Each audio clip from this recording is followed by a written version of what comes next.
Hey guys, welcome back to the channel. If you're new here, my name's Melissa. Today we're going to talk about a huge pet peeve of mine, which is seasoned riders instilling fear into new riders that they're going to burn out their clutch unnecessarily. It is such a bogus thing that is not something that new riders need to worry about, and I'm going to talk about why. So without further ado, let's get right into it. I can't tell you how upsetting it is to see in social media comments like, oh, I can't do that because I'm worried about burning out my clutch. Oh, I'm so new, I don't even want to ride my bike because I'm going to burn out my clutch. Stop. So real quick, in order to talk about this, we kind of need to define what burning your clutch even is. So it is excessively using your clutch in the wrong way. So if you're just kind of in that friction zone and you're just riding like that, or when you don't disengage your clutch all the way, and then there's different like slipping involved, the clutch plates, and it's gross. I'm not gonna go too much into it, but all in all, burnt out means the improper use of the clutch has caused excessive wear and tear and heat and degradation to the clutch plates themselves. So that's what they mean by burning your clutch out. So riding in the friction zone is where you start to let out your clutch and it just starts to engage the transmission and you start kind of like puttering forward. So that's what I'm talking about in regards to like riding in the friction zone. But quite honestly, who does that? There might be some instances where you don't shift correctly or you are in the friction zone a lot because you're learning at low speed maneuvers. Oh well, you're not gonna ride like that every single time.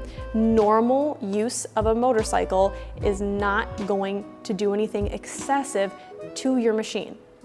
To the people that argue that you can burn out your clutch and you need to not do certain things and never blah, blah, blah, blah, blah, whatever, I would ask you, do you just coast to a stop because you don't want to use your brake pads and put wear and tear on them?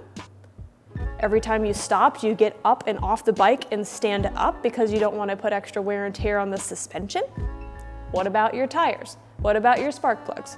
What about your oil? What about your chain or your sprockets? There are perishable parts of the motorcycle, okay? And your clutch is one of them. It is not meant to last forever. It is a component of normal riding of a motorcycle and it is meant to be used. So you, my dear new rider, are not going to ruin your motorcycle by using your clutch. So please get that out of your head right now.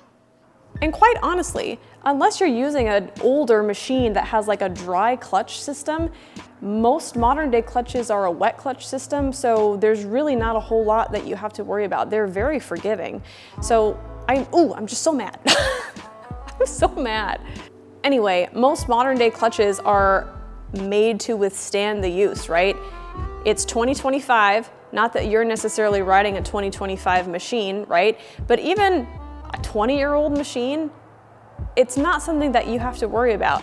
Now, if the clutch has never been replaced in the 20-year-old machine, sure, different story. You probably want to be an extra little bit careful and you probably want to get the thing replaced anyway. 20 years is a long time for a clutch to last.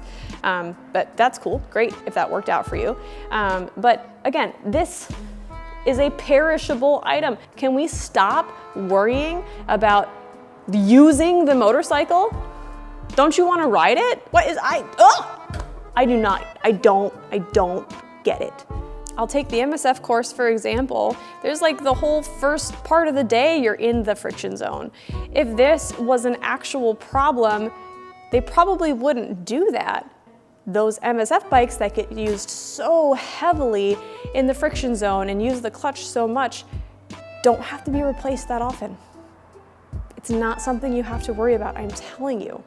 So let's say you do burn out your clutch miraculously. I don't know how you did it unless you have a really old bike or something is wrong with this. Depending on where you take it, I mean, there are so many different variables depending on where you live, your make, model, type of bike, whatever. But it's gonna cost anywhere from like $300, $600 to get the clutch replaced. You as a new rider have so many other important things to be thinking about that was gonna take up headspace in your mind while you're riding, and burning out your clutch should just not be one of them. The little bit of excessive wear and tear that you are going to put on your clutch as a new rider is nothing. It is not going to do anything. Okay, worst case, you really messed up and you're, I don't know, in the friction zone all the time, you're not shifting correctly, whatever. What is that gonna take, like a 6-month, year lifespan off of your clutch mechanism? Okay, it's not like you're gonna have to replace it tomorrow, even if you do those things. Ultimately, the key is just smooth clutch control, which you will learn over time. It is not something that you need to worry about. So thank you again for joining me, you guys, and listening to me rant a little bit, and hopefully this encouraged you if you are a new rider watching this. As always, be sure to like this video, comment. Ooh, I'm just waiting for someone to disagree with me. I know it's gonna happen. You're gonna do it, comment, argue with me, do it. Do it. And of course, I would love to have you along for the joyride, my friend. So click that subscribe button as well so that you never miss a ride with us. So thanks again for watching. I will see you next time. It is still the middle of winter. At the time of filming this, it is January 25th. I haven't ridden my bike in 80 days and we are still months away from it being warm enough to ride. The roads are way too salty anyway. I don't want to wreck my bike. I don't want to wash it. I don't have anywhere to do any of those things. So I literally have to wait. I literally have to wait. And it's just the worst thing in the world. And I'm gonna complain about it until forever, until it's not cold outside.